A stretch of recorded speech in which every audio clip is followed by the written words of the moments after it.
Hello, Algebra students. All right, for you advanced students, I thought we'd combine a couple of different GED skills in one example. Let's take a look.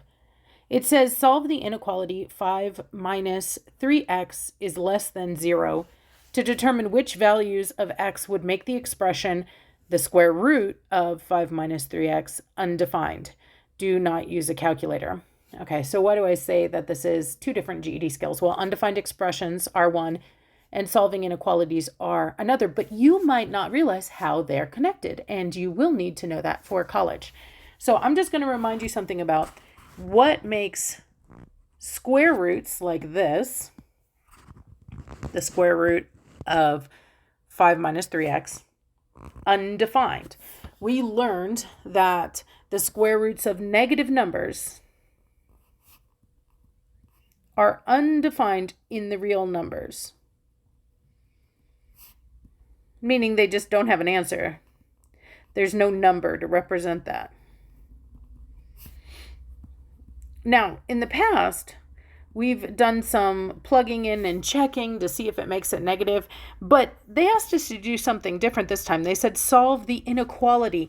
And look what the inequality is. It's the inside of the radical here of the square root symbol, 5 minus 3x, is less than 0. It says the same thing that we've been saying all along, which is if you make the inside of the square root negative, less than 0, then you're going to get an undefined answer. It just says it in the language of math instead of the language of English. And so this is actually the way that you will most likely have to do these examples in college. You'll have to take what's called the radicand. That's the inside, what's under the square root symbol. And you're going to have to say, if that is less than 0, i.e. it's negative, then I'm going to have an undefined expression. All right, now it's just an inequality to solve.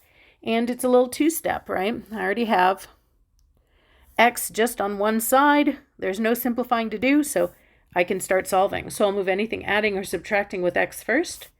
Notice that I subtract 5 away because it's positive. I want it to zero out. I'm going to see what my new equivalent inequality will be. Well, 5 minus 5 is nothing. So I just have nothing minus 3x or negative 3x. Subtracting does not affect the inequality symbol. And 0 minus 5 is negative 5.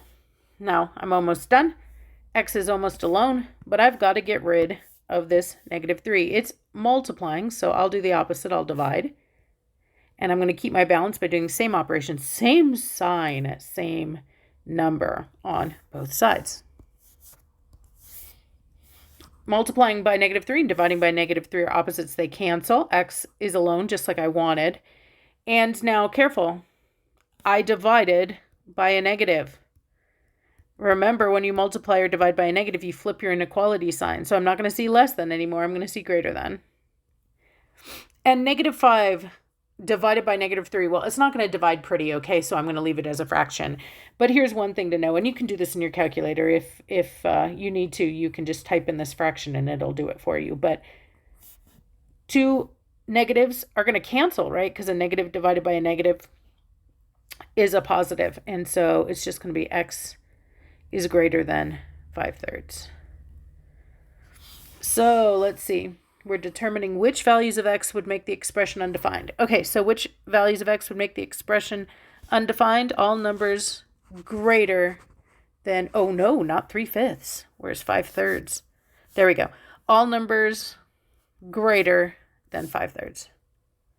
Nice. A little tricky putting stuff together, but I love that two of the skills that we learned are going to merge and mesh for you when you go into college. And now you're prepared. It won't freak you out.